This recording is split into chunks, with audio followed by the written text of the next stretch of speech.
जय हिंद दोस्तों हम लोग बिहार द्वारा प्रीलिम्स के लिए हम लोग मॉडल सेट कर रहे हैं और ये हमारा मॉडल सेट एडिटोरिया का 8वां नंबर है। तो चलिए दोस्तों इस वीडियो हम देखते हैं कि आखिरकार इस मॉडल सेट में क्या क्या क्वेश्चन है। दोस्तों पहला क्वेश्चन है कि निम्नलिखित में से भारतीय संविधान का कौन सा अनुच्छेद आकस्मिक निधि से संबंधित है। तो वो है दोस्तों अनुच्छेद 267 है। ऑप्शन नंबर सी हो जाएगा।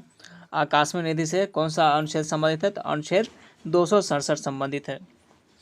अगला क्वेश्चन है निम्न में से किस आयोग या समिति की सिफारिश पर भारत में अंतर्राज्यीय परिषद की स्थापना की गई। तो वो आयोग है दोस्तों सरकारी आयोग। कौन सा आयोग है? सरकारी आयोग, जिसकी स्थापना हुई थी दोस्तों 1990 ईस्वी में। ऑप्शन नंबर डी हो जाएगा। अगला क्वेश्चन है कौन से संविधान संशोधन अधिनियम द्वारा मतदान की आयु को 21 वर्ष से घटाकर 18 वर्ष कर दिया गया था। तो वो संशोधन हुआ था 61वां संविधान संशोधन हुआ था दोस्तों, और ये हुआ था 1989 को हुई थी। 61वां संविधान संशोधन 1989 के द्वारा क्या हुआ था कि मताधिकार की आयु को जो है 21 वर्ष से घटाकर 18 वर्ष कर दिया गया था। ऑप्शन नंबर सी हो जाएगा। अगला क्वेश्चन है निम्नलिखित में से कौन सा शब्द भारतीय संविधान की प्रस्तावना में उल्लेखित नहीं है। तो वो शब्द है दोस्तों संघीय, जो कि हमारे प्रस्तावना में भारतीय संविधान की प्रस्तावना में ये उल्लेख नहीं किया गया है संघीय को। तो ऑप्शन नंबर डी हो जाएगा। अगला क्वेश्चन है भारतीय संविधान के अंतर्गत निम्नलिखित में से कौन सा मौलिक कर्तव्य नहीं है। इसमें से बताना है कि कौन सा मौलिक कर्तव्य नहीं है। तो मौलिक कर्तव्य इसमें से हो जाएगा कौन सा? आम चुनाव में मतदान करना ये हमारा मौलिक कर्तव्य बिल्कुल नहीं है। तो ऑप्शन नंबर डी हो जाएगा। अगला क्वेश्चन है लोक लेखा समिति समीक्षा करती है। लोक लेखा समिति समीक्षा क्या करती है? तो ये करती है दोस्तों नियंत्रक एवं महालेखा परीक्षक के प्रतिवेदन की करती समीक्षा करती है। ऑप्शन नंबर ए हो जाएगा। अगला क्वेश्चन है कि नीचे दिए गए तथ्यों पर ध्यान दीजिए। पहला है कि भारत के प्रथम मुख्य निर्वाचन आयुक्त सुकुमार सेन थे। दूसरा है कि भारत की पहली महिला मुख्य निर्वाचन आयुक्त वी.एस. रमा देवी थी। बताना ही दोनों में से अब कौन सही है, केवल एक सही है या केवल दो सही है या फिर दोनों सही है या फिर दोनों गलत है। तो दोस्तों इसका उत्तर हो जाएगा कि ये दोनों सही हो जाएगा। तो ऑप्शन नंबर हमारा सी हो जाएगा। 1 और 2 दोनों सही है। अगला क्वेश्चन है कि निम्नलिखित राज्यों में से किस राज्य में विधान परिषद नहीं है। किस राज्य में विधान परिषद नहीं है? यहाँ बात हो रही है कि विधान परिषद किस राज्य में नहीं है, तो वो राज्य अभी हो जाएगा तमिलनाडु हो जाएगा। तमिलनाडु। बात करें तो दोस्तों कि विधान परिषद अभी किस राज्य में है, तो टोटल जो है अभी 6 राज्यों में है, और वो है राज्य है उत्तर प्रदेश है, बिहार है, आंध्र प्रदेश है, तेलंगाना, कर्नाटक और महाराष्ट्र। ये 6 राज्यों में अभी विधान परिषद है। अगला क्वेश्चन है निम्नलिखित में से कौन हिंदुस्तान रिपब्लिक एसोसिएशन के संस्थापक सदस्यों में से एक थे। तो वो थे राम प्रसाद बिस्मिल थे। ऑप्शन नंबर ए हो जाएगा। अगला क्वेश्चन है कि भारत में पुर्तगाली शक्ति का वास्तविक संस्थापक कौन था। पुर्तगाली शक्ति का वास्तविक संस्थापक कौन था? तो वो था दोस्तों अल्बुकर्क था। अल्बुकर्क। ऑप्शन नंबर बी हो जाएगा। अगला क्वेश्चन है कि ब्रिटिश भारतीय राज्य क्षेत्र का अंतिम प्रमुख विस्तार हुआ किसके समय हुआ था? ये दोस्तों हुआ था डफरिन के समय हुई थी। डफरिन के समय हुआ था। तो ऑप्शन नंबर ए हो जाएगा। अगला क्वेश्चन है कि 1857 के इलाहाबाद विद्रोह का नेता निम्न में से कौन था? वो था कौन? मौलवी लियाकत अली था। कौन था? मौलवी लियाकत अली था। ऑप्शन नंबर सी हो जाएगा। अगला क्वेश्चन है निम्नलिखित में से किस सत्याग्रह आंदोलन में गांधी जी ने प्रत्यक्ष रूप से भाग नहीं लिया, यानी डायरेक्टली वो भाग नहीं लिए किस सत्याग्रह आंदोलन में?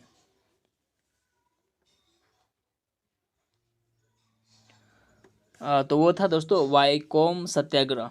वाईकोम सत्याग्रह। ऑप्शन नंबर सी हो जाएगा। अगला क्वेश्चन है कि सर्वाधिक ऋग्वैदिक सूक्त किस देवता को समर्पित है? तो वो है इंद्र को। अगला क्वेश्चन है कि प्राचीन काल में तीर्थंकर शब्द संबंधित है। प्राचीन काल में तीर्थंकर शब्द किससे संबंधित है? तो वो है दोस्तों जैन से है। अगला क्वेश्चन है कि निम्न में से कौन से विद्वान कनिष्क के दरबार में से संबंधित नहीं थे? कौन से विद्वान कनिष्क के दरबार से संबंधित नहीं थे? तो वो विद्वान थे पतंजलि थे। ऑप्शन नंबर डी हो जाएगा। अब बात करें दोस्तों कनिष्क के दरबार में कौन कौन विद्वान थे, तो वो थे अश्वघोष थे, नागार्जुन थे, पार्श्व थे और चरक थे। ये चार विद्वान जो है वो कनिष्क के दरबार में थे। कौन कौन थे? अश्वघोष, नागार्जुन, पार्श्व और चौथा थे चरक थे। ये चार जो थे कनिष्क के दरबार में थे।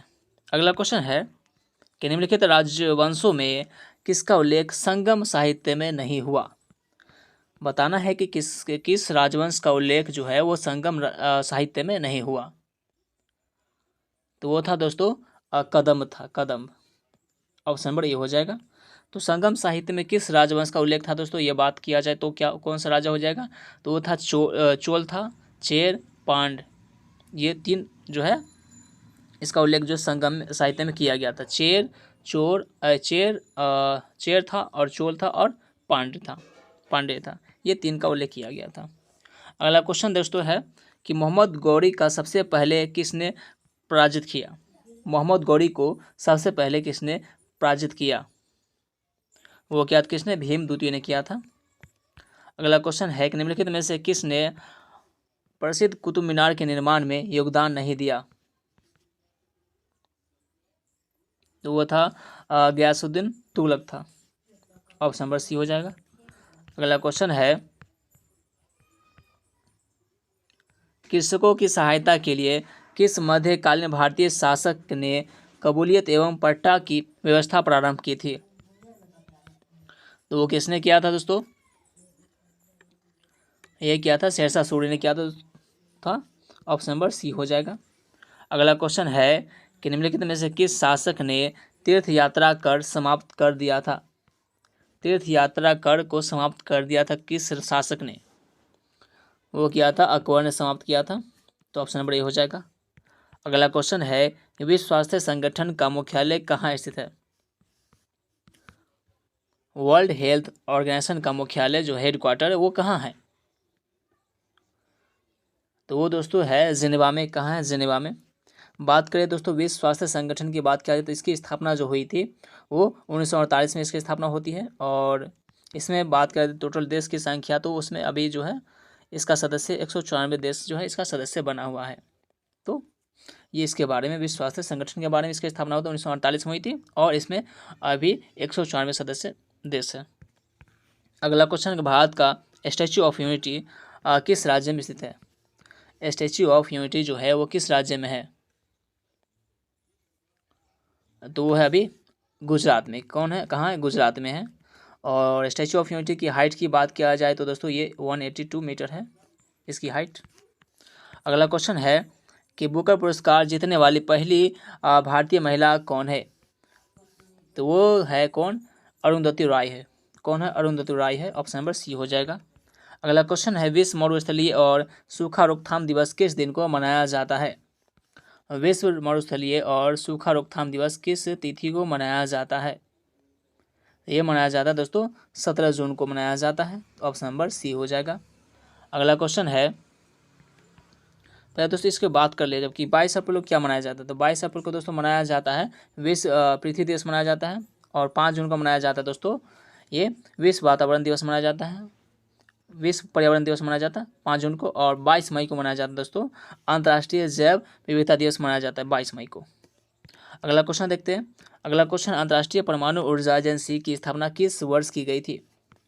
अंतर्राष्ट्रीय परमाणु ऊर्जा एजेंसी की स्थापना किस वर्ष की गई थी? तो इसकी स्थापना किया गया था 1957 में। ऑप्शन नंबर डी हो जाएगा। अगला क्वेश्चन है वारली लोक चित्रकारी किस राज्य की लोक कला का एक रूप है? वारली लोक चित्रकारी किस राज्य की लोक कला का एक रूप है? तो वह है दोस्तों महाराष्ट्र का है। कहाँ का है? महाराष्ट्र का ये। अगला क्वेश्चन है कि भारत के पहले सफलता परमाणु परीक्षण का कोड नाम क्या था? तो इसका दोस्तों कोड नेम था जो है वो स्माइलिंग बुद्धा था। सब पहला परमाणु परीक्षण जो किया गया था दोस्तों भारत के द्वारा, ये किया गया था 1974 में किया गया था। इसका कोड नाम था स्माइलिंग बुद्धा था। अगला क्वेश्चन है दोस्तों, बात करें अगर दूसरा परमाणु परीक्षण की, दूसरा परमाणु परीक्षण का कोड नेम क्या था? तो इसका नाम था ऑपरेशन शक्ति था। ऑपरेशन शक्ति था। अगला क्वेश्चन है कि निम्नलिखित में से कौन एक राज्य दंडकारण्य क्षेत्र का भाग है? तो वो है दोस्तों कर्नाटक है। ऑप्शन नंबर सी हो जाएगा। अगला क्वेश्चन है कि भारत में पहली बार वन महोत्सव कब मनाया गया था? भारत में पहली बार वन महोत्सव कब मनाया गया था? ये मनाया गया दोस्तों, ये 1950 में मनाया गया था। ऑप्शन नंबर ए हो जाएगा। अगला क्वेश्चन है कि निम्नलिखित में से कौन सी दूध देने वाली गाय की एक देसी नस्ल है? तो वो है दोस्तों लाल सिंधी है। कौन है? लाल सिंधी। ऑप्शन नंबर बी हो जाएगा। अगला क्वेश्चन है कि भारत का प्रथम राष्ट्रीय सामुदायिक पार्क स्थित है। भारत का प्रथम राष्ट्रीय सामुदायिक पार्क स्थित है। ये है दोस्तों कहाँ है? कच्छ की खाड़ी में। कहाँ है? कच्छ की खाड़ी में है। अगला क्वेश्चन है कि राष्ट्रमंडल खेल 2022 में स्वर्ण पदक जीतने वाली जेरेमी लाल नुंगा का संबंध किस खेल से है? तो इनका संबंध जो है वो भारोत्तोलन से है। ऑप्शन नंबर सी हो जाएगा। अगला क्वेश्चन है यूएस ओपन 2022 पुरुष एकल का खिताब किस खिलाड़ी ने जीता है? तो वो खिलाड़ी है कार्लोस अल्कराज है, जो कि स्पेन के खिलाड़ी है। ऑप्शन नंबर डी हो जाएगा। अगला क्वेश्चन है कि स्वच्छ सर्वेक्षण रिपोर्ट 2022 के अनुसार इंदौर को लगातार छठे वर्ष सबसे स्वच्छ घोषित किया गया है। दूसरे तथा तीसरे स्थान पर किस शहर को स्वच्छ घोषित किया गया है? तो दूसरे और तीसरे स्थान पर जो है वो सूरत और नवी मुंबई है। अगला क्वेश्चन है इंटरपोल महासभा की बैठक 2022 में कहाँ आयोजित किया गया है?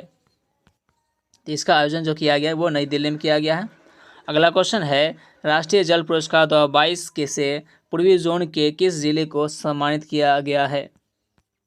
वो जिला है पूर्वी चंपारण है, जो कि बिहार के हैं। अगला क्वेश्चन है कि चिकित्सा के क्षेत्र में नोबेल पुरस्कार 2022 से सम्मानित स्वांति पावो का संबंध किस देश से है? तो उनका संबंध जो है वो स्वीडन देश से है। ऑप्शन नंबर ए हो जाएगा। अगला क्वेश्चन है उदार शक्ति सैन्य अभ्यास का आयोजन भारत तथा किस देश के मध्य आयोजित किया गया? ये जो है भारत और मलेशिया के बीच में इसका आयोजन किया गया है। अगला क्वेश्चन है अंतर्राष्ट्रीय बौद्धिक संपदा सूचकांक 2022 में भारत का स्थान कौन सा है? तो अंतर्राष्ट्रीय बौद्धिक सूचकांक में संपदा सूचकांक में भारत का स्थान जो है वो 43वां नंबर पे है। तो ऑप्शन नंबर सी हो जाएगा। जबकि पहले स्थान की बात करी जाए तो पहले स्थान पर जो है वो यूएसए है, यानी अमेरिका है। अगला क्वेश्चन है लिव नो वन बिहाइंड विषय के साथ 2022 में निम्नलिखित में से कौन सा दिवस मनाया गया? तो वो मनाया गया है विश्व खाद्य दिवस मनाया गया है। ऑप्शन नंबर डी हो जाएगा। अगला क्वेश्चन है सालबुग वेटलैंड रिजर्व किस राज्य या केंद्र शासित प्रदेश में स्थित है? तो वो है दोस्तों ये जम्मू और कश्मीर में है स्थित। अगला क्वेश्चन है कि भारत सरकार ने 200 करोड़ वैक्सीन डोज का लक्ष्य कब प्राप्त किया? ये 200 प्राप्त किया गया था 17 जुलाई 2022 को। अगला क्वेश्चन है वित्तीय वर्ष 2022-23 में कितने रोपवे परियोजनाओं की शुरुआत करने की घोषणा की गई है? तो कुल 8 जो परियोजना की जो है रोपवे परियोजना की शुरुआत करने की घोषणा किया गया है। तो ऑप्शन नंबर बी हो जाएगा। अगला क्वेश्चन है तमिलनाडु सरकार ने किनके जन्मदिन को समानता दिवस के रूप में मनाने की घोषणा की है? तो वो डॉक्टर अंबेडकर की जयंती के रूप में जो है घोषणा किया गया है। ऑप्शन नंबर बी हो जाएगा। अगला क्वेश्चन है 23वां एससीओ शिखर सम्मेलन की मेजबानी वर्ष 2023 में किस देश द्वारा किया जाएगा? तो वो देश है भारत देश है। तो ऑप्शन नंबर सी हो जाएगा।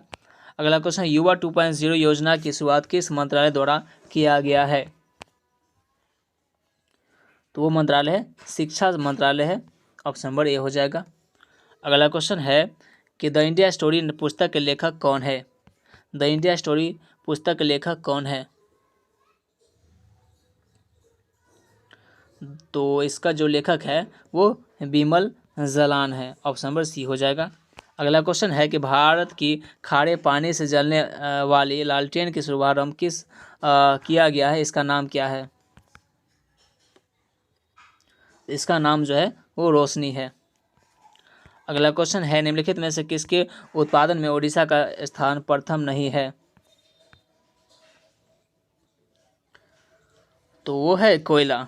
तो ऑप्शन नंबर डी हो जाएगा। अगला क्वेश्चन है, तो दोस्तों बात किया जाए तो कोयला में जो है प्रथम राज्य कौन है कोयला उत्पादन में? तो वो है दोस्तों छत्तीसगढ़ है। अगला क्वेश्चन है कि वन स्थिति रिपोर्ट 2021 के अनुसार भारत का वृक्षारोपण प्रतिशत क्या है?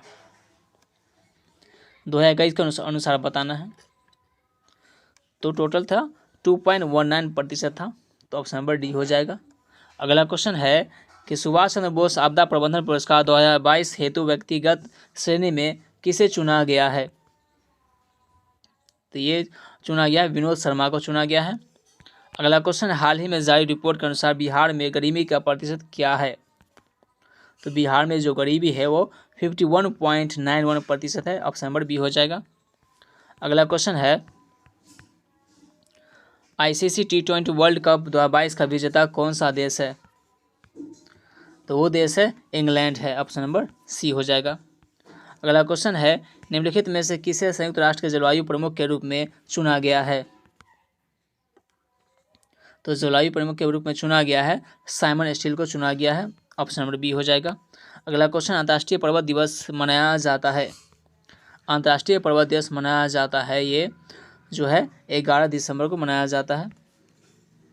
अगला क्वेश्चन है, मेजर ध्यानचंद खेल रत्न अवार्ड 2022 से किसे सम्मानित किया गया है?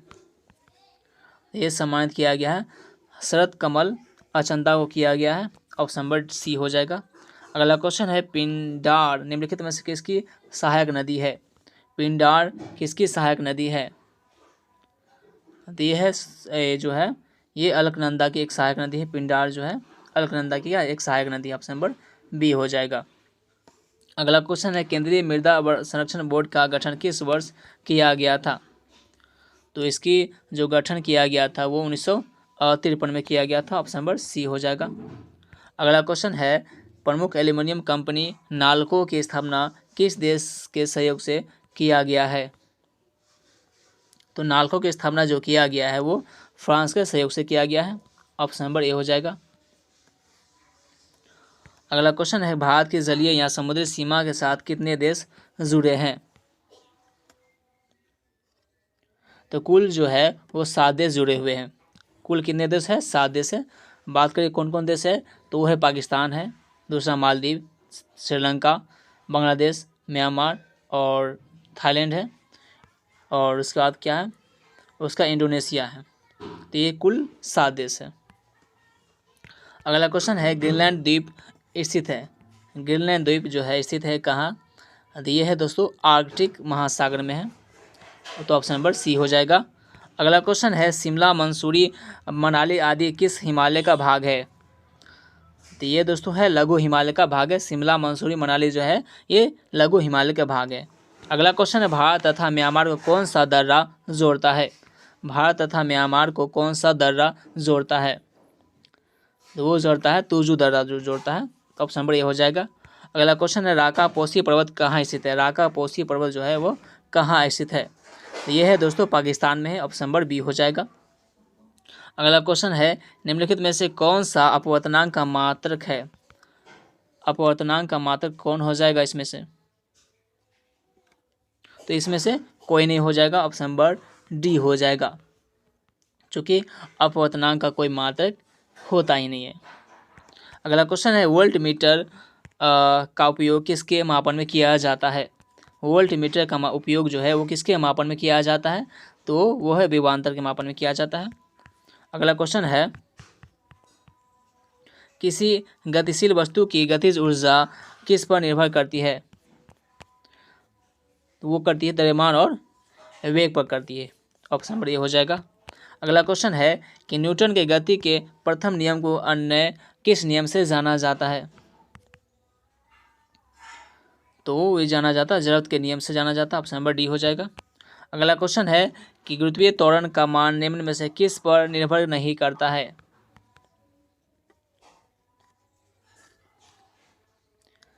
तो ये वस्तु के द्रव्यमान पर निर्भर नहीं करता। ऑप्शन नंबर डी हो जाएगा।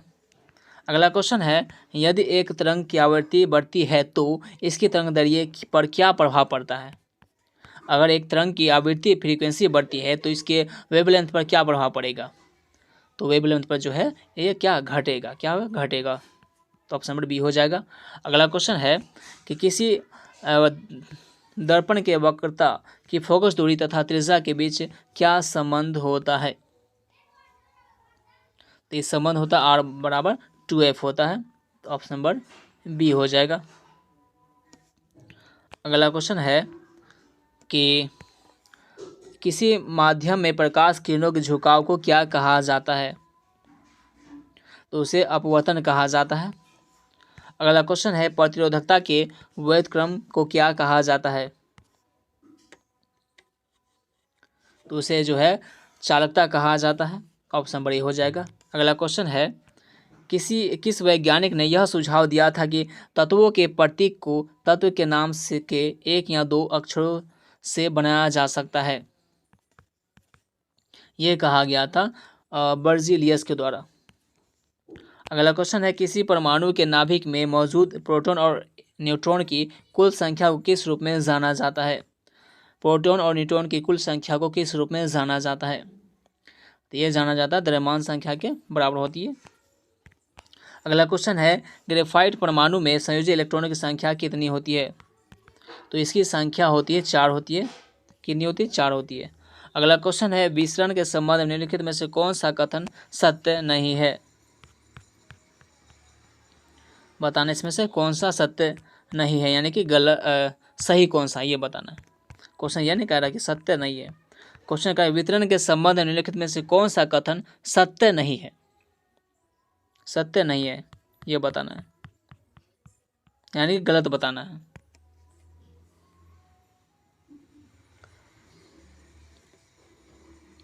तो इसमें सत्य कौन सा नहीं हो जाएगा? गैसों की विसरण की दर उनके द्रव्यमान पर निर्भर करती है, ये बिल्कुल सत्य नहीं है, यानी ये गलत है। ऑप्शन नंबर ये हो जाएगा। अगला क्वेश्चन है कि क्षार के गुणों के संबंध में निम्न में से कौन सा कथन सत्य है? तो सत्य जो है ये सभी कथन क्या सत्य है। क्षार लाल इंद्र को नीला में बदल देता है, सही है। क्षार में कड़वा स्वाद होता है, सही है। क्षार विलयन में बिजली संचालित करते हैं, तो ये भी सही है। तो ऑप्शन नंबर डी हो जाएगा। अगला क्वेश्चन है आधुनिक आवर्त सारणी के बाईं ओर स्थित एकमात्र गैस अधातु कौन सी है? तो वो गैस है दोस्तों हाइड्रोजन है। कौन सा है? हाइड्रोजन है। ऑप्शन नंबर बी हो जाएगा। अगला क्वेश्चन है कि निम्न में से किसका उपयोग जो है जल की स्थायी कठोरता दूर करने के लिए किया जाता है? तो वो है धोवन सोडा का उपयोग किया जाता है इसके लिए। अगला क्वेश्चन है कि निम्नलिखित में से किसे पानी में घोलने पर जिप्सम में परिवर्तित हो जाता है? तो वो है कैल्शियम सल्फेट हेमीटाइट है, हेमीहाइड्रेट है। कैल्शियम सल्फेट हेमीहाइड्रेट है। ऑप्शन नंबर सी हो जाएगा। अगला क्वेश्चन है स्टेनलेस स्टील बनाने के लिए निम्नलिखित में से किस धातु को क्रोमियम के साथ मिलाया जाता है? वो धातु है निकेल और लोहा है। ऑप्शन नंबर ए हो जाएगा। अगला क्वेश्चन है निम्न में से कौन सा मरकरियों का अध्ययन से संबंधित है? मकड़ियों का अध्ययन से इसमें से बताना है कौन सा संबंधित है। तो मकड़ियों के अध्ययन को कहा जाता है आर्कनोलॉजी कहा जाता है। क्या कहा जाता है? आर्कनोलॉजी कहा जाता है। ऑप्शन नंबर ए हो जाएगा। अगला क्वेश्चन है पेशी उत्तक कितने प्रकार की होती है? पेशी उत्तक जो है वो कितने प्रकार की होती है? ये दोस्तों होती है टोटल 3 प्रकार की होती है। ऑप्शन नंबर ए हो जाएगा। अगला क्वेश्चन है एक ही प्रजाति की विभिन्न आबादियों के बीच की आनुवांशिक भिन्नता को क्या कहा जाता है? तो उसे कहा जाता है आनुवांशिक विविधता कहा जाता है। ऑप्शन नंबर डी हो जाएगा। अगला क्वेश्चन है कि जंतुओं का सबसे बड़ा समूह है। जंतुओं का सबसे बड़ा समूह क्या हो जाएगा? तो वो हो जाएगा आर्थ्रोपोडा हो जाएगा। ऑप्शन नंबर ए हो जाएगा। अगला क्वेश्चन है स्तनधारियों के हृदय में कितने प्रकोष्ठ होते हैं? तो कुल जो है वो 4 होते हैं। कितने होते हैं? कुल 4 होते हैं। अगला क्वेश्चन है कि सेब के फल में लाली का क्या कारण है? सेब के फल में लाली का क्या कारण होता है? तो होता है साइनिन के कारण होता है, सेब में लाली होता है एंथोसाइनिन के कारण। ऑप्शन नंबर सी हो जाएगा। अगला क्वेश्चन है, जीवन चक्र की दृष्टि से पौधे का सबसे महत्वपूर्ण भाग है। जीवन चक्र की दृष्टि से पौधे का सबसे महत्वपूर्ण भाग कौन सा हो जाएगा? तो हो जाएगा पुष्प हो जाएगा। ऑप्शन नंबर सी हो जाएगा। अगला क्वेश्चन है कि सूची 1 को सूची 2 में सुमिलित करना है। सबसे छोटा बीज, सबसे छोटा गुणसूत्र, सबसे छोटा पोष, सबसे छोटी कोशिका, गैली सेप टिप। तो सूची पहला का हो जाएगा क्या? सबसे छोटा बीज क्या हो जाएगा? सबसे छोटा बीज हो जाएगा आर्किड हो जाएगा। सबसे छोटा गुणसूत्र हो जाएगा शैवाल हो जाएगा। और सबसे छोटा पुष्प की बात किया जाए तो वो हो जाएगा वुल्फिया हो जाएगा। और सबसे छोटी कोशिका गेलसिप्टिकम तो वो हो जाएगा मैक्रोप्लाज्मा हो जाएगा। सबसे छोटी कोशिका माइक्रोप्लाज्मा गेलिसेप्टिकम हो जाएगा। ऑप्शन यानी हमारा ऑप्शन नंबर कौन सा हो जाएगा? पहला का तीसरा, दूसरा का पहला और तीसरा का दूसरा और चौथा का चौथा, यानी हमारा ऑप्शन नंबर ए सही हो जाएगा। अगला क्वेश्चन है कि निम्नलिखित में से किस समिति का संबंध मुद्रा आपूर्ति की अवधारणा से है? वो समिति है दोस्तों VYB रेड्डी समिति हो जाएगा। ऑप्शन नंबर ए हो जाएगा। अगला क्वेश्चन, रुपये की परिवर्तनीयता का क्या तात्पर्य है? तो इसका तात्पर्य होती है रुपये को अन्य मुद्रा में परिवर्तन करने हेतु अनुमति। ऑप्शन नंबर बी हो जाएगा। अगला क्वेश्चन है, किस वर्ष भारतीय रिजर्व बैंक का राष्ट्रीयकरण किया गया था? तो इसका राष्ट्रीयकरण किया गया था 1949 ईस्वी में किया गया था। तो ऑप्शन नंबर सी हो जाएगा। अगला क्वेश्चन है कि 8 मूल उद्योग के सूचकांक में निम्न में से किसको सर्वाधिक महत्व दिया गया है? तो सर्वाधिक महत्व जो दिया गया है वो रिफाइनरी उत्पाद को दिया गया है। अगला क्वेश्चन है, ये तो मैथ्स का क्वेश्चन है। तो दोस्तों आज का हमारा मॉडल सेट यहाँ पर समाप्त होता है दोस्तों। अब मिलते हैं दोस्तों अगले वीडियो में।